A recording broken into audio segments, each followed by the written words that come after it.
चलिए अब हम प्रत्याहार निर्माण की जो विधि है उसको देख लेते हैं। अभी हमने इससे पहले पढ़ा कि प्रत्याहार जो है किसे कहते हैं, है ना, उसमें क्या किया जाता है। तो अब हम यहाँ पे एक सूत्र है आदिरंतेन सहेता, है ना। यहाँ पे मैं थोड़ा सा लिख देती हूँ, आप उसको ध्यान रखिएगा। ये प्रत्याहार निर्माण की के लिए एक नियम है, तरीका है। कहते हैं आदि रंतेन, ये सूत्र है लघु सिद्धांत कौमुदी में संज्ञा प्रकरण में, आदिरंतेन सहेता।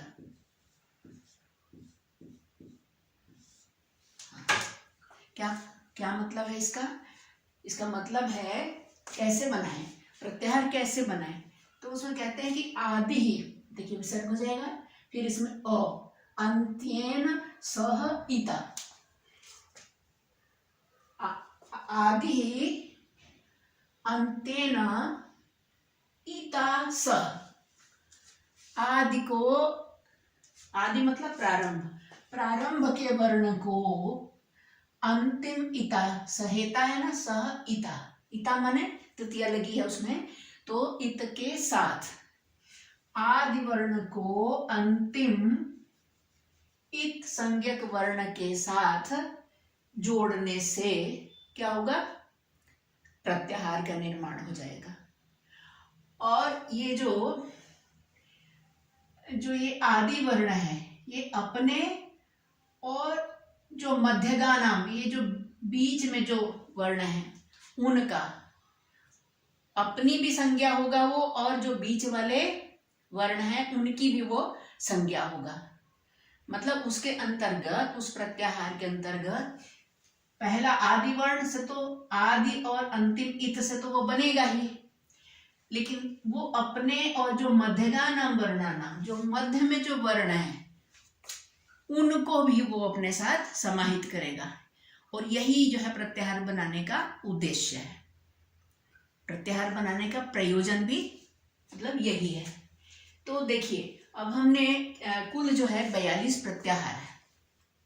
कुछ लोग रौ प्रत्याहार और यय प्रत्याहार दो को नहीं मानते हैं, लेकिन ज्यादातर विद्वान जो है 42 प्रत्याहारों पर पूर्णतः सहमत है। तो हम उनकी बारी बारी से चर्चा करेंगे, ये भी बताएंगे कि उसमें कितने माहेश्वर सूत्रों का प्रयोग हुआ है, किस प्रत्याहार, कितने प्रत्याहार हैं, टोटल प्रत्याहार हैं 42। और जो र और य को मानते हैं उनके लिए वो 44 मानते हैं। ठीक है, तो कितने प्रत्याहार है ये हमने बता दिया। सर्वसम्मत से जो है 42 प्रत्याहार है वो है ना। कैसे बनाएंगे वो बता दिया, है ना। तो अब चलते हैं, अब बनाने चलते हैं। और ये बहुत ही बढ़िया, एक जैसे मैथ्स का फार्मूला होता है ना, जिसको मैथ्स में इंटरेस्ट हो उनके लिए बिल्कुल उस टाइप का ही है, और बल्कि मतलब बहुत ही रुचिकर है। प्रत्याहारों का निर्माण बहुत ही रुचिकर है। कैसे, देखिए अब जैसे अण है ना, सबसे पहला प्रत्याहार है अण। तो अण में कहां से कैसे बनाएंगे? अ ई उ, देखिए प्रत्याहार बनाएंगे, अ पहला आदि शब्द और अंतिम वर्ण ड ले लेंगे तो बन जाएगा अण प्रत्याहार। अब इस अण प्रत्याहार में कितने माहेश्वर सूत्र लगे हैं? ये माहेश्वर सूत्रों की संख्या लिखी हुई है, कुल 14 है। तो इसमें सिर्फ एक लिखा है, एक ही माहेश्वर सूत्र से अण प्रत्याहार बन गया। और अब इसके अंतर्गत आते कौन कौन से वर्ण हैं? तो देखिए अ, ई और उ, अ, ई और उ, ये 3 वर्ण आते हैं। सामने लिख दिया है 3 वर्ण, ठीक है। इसी तरह अक, अब अक प्रत्याहार है। अब अक प्रत्याहार में कितने माहेश्वर सूत्र लगे हैं? 2 प्रत्याहार, दो माहेश्वर सूत्र। इसमें कौन कौन से वर्ण हैं? देखिए यहां से देख लीजिए, अ ई उ, इत संज्ञक को छोड़ देंगे तो 3 ये हो गए, और री को ले लेंगे और ये फिर क को अंतिम इत संज्ञक को छोड़ देंगे, तो कितने हो गए 3 और 2 5, अ ई उ रील री 5। ठीक है, इसी प्रकार से अच, अब अ से लेके आई औ के च तक अच, तो जितने भी इसके अंदर स्वर आते हैं देखिए अ ई उ रील री ए ओ आई औ, है ना, ये पूरे 9 स्वर जो है आएंगे इसके अंतर्गत, सभी स्वर, है ना। इसके बाद अट प्रत्याहार, तो अब इस अ से लेके देखिए ये है वरट के ट तक, है ना, ये बनेगा अट प्रत्याहार। इसमें कितने महेश्वर सूत्र हैं देखिए 1 2 3 4 और 5, तो ये लिखा है 5, है ना। और इनके अंतर्गत बस इन संज्ञक वर्णों को हटा दीजिए और बाकियों को जोड़ते चले जाइए। ठीक है, तो इस तरह से अट प्रत्याहार में ओ ई उ रील री ए ओ आई औ ह य व र, ये 13 जो है स्वर आए हैं, 13 वर्ण आए हैं, 9 स्वर हैं, ये ह जो है अंतस्थ है ना, ह जो है ऊष्म है और य व र अंतस्थ है।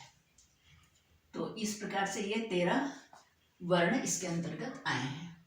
अब वर्ण में तो देखिए स्वरों और वर्ण व्यंजनों दोनों को वर्ण कहा जाता है ना, स्वर और व्यंजन, वर्ण का मतलब स्वर और व्यंजन दोनों, तो अब जिसमें स्वर और व्यंजन दोनों मिल जाए उनको हम फिर वर्ण ही कहेंगे, है ना। ठीक है, इसके बाद है अण प्रत्याहार में कितने माहेश्वर सूत्र हैं देखिए 6, कहाँ से कहाँ तक, यहाँ से लेके अयुण ऋ एवं अयौ चाहे बट लण, है ना, लण में जो ड है इस अ से लेके उस ड तक बीच के एक संज्ञक वर्णों को हटा देना है। और फिर देखिए फिर कितने अण प्रत्याहार में 6 माहेश्वर सूत्र, लण तक देखिए सामने 6 लिखा है, 6 माहेश्वर सूत्रों का प्रयोग हुआ है।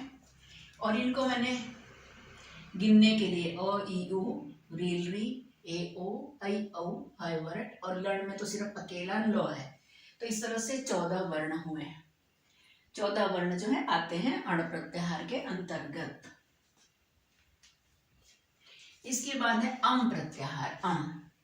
अम प्रत्याहार में अम कहाँ तक, अयुण के अ से लेके यमगणनम के म तक अम प्रत्याहार। अब इसके अंतर्गत जितने भी स्वर हैं कुल कितने माहेश्वर सूत्रों का प्रयोग हुआ है 7, देखिए लिखा है 7 माहेश्वर सूत्रों से बना है। अ ई उ रील री ए ओ आई औ ह य व र ल ञम गण न, और म को तो गिनना नहीं है ना, इत संज्ञक है, तो 19 वर्ण जो है इसके अंतर्गत आए हैं। इसके बाद है अश प्रत्याहार। अश प्रत्याहार में देखिए अश कहाँ तक, ये श है बड़ा वाला शब्द, अयुण के अ से लेके जबगढ़ दश के श तक, है ना। तो देखिए इसको भी सब इत संज्ञक वर्णों को छोड़कर सबको लाइन से लिख लीजिए, ये आप खुद ही बैठ के बना भी सकते हैं, है ना। देखिए तो अयुण के अ ई उ रील री ए ओ आई औ ह य व र ल यम गण न झ भ घ ढ ध ज ब ग ड द, है ना। ये है 29 वर्ण, 29 वर्णों से, और 10 जबगढ़ 10 जो है देखिए इस पर लिखा है 10, तो अयुण के 1 से लेके 10 मतलब टोटल 10 माहेश्वर सूत्रों का प्रयोग होता है, को मिला के बनाया जाता है, 10 माहेश्वर सूत्रों को मिला के बनाया जाता है अश प्रत्याहार, 29 वर्ण है। इसके बाद अल प्रत्याहार। अल का मतलब तो संपूर्ण वर्णमाला जिसमें सभी स्वर सभी व्यंजन, कैसे देखिए अल का अयुण का अ और ये हल का ल, हल का ल इसके सामने लिखना है 14, ठीक है। तो अयुण के अ से लेकर हल के ल तक अ और ल अल, और इसमें सारे स्वर सारे व्यंजन, है ना। व्यंजनों में भी अंतस्थ ऊष्म, सब स्पर्श अंतस्थ और ऊष्म तीनों प्रकार के व्यंजन, है ना। और सभी स्वर। अल कहने का मतलब संपूर्ण वर्णमाला। ठीक है, तो ये मैंने यहाँ लिख दिया है।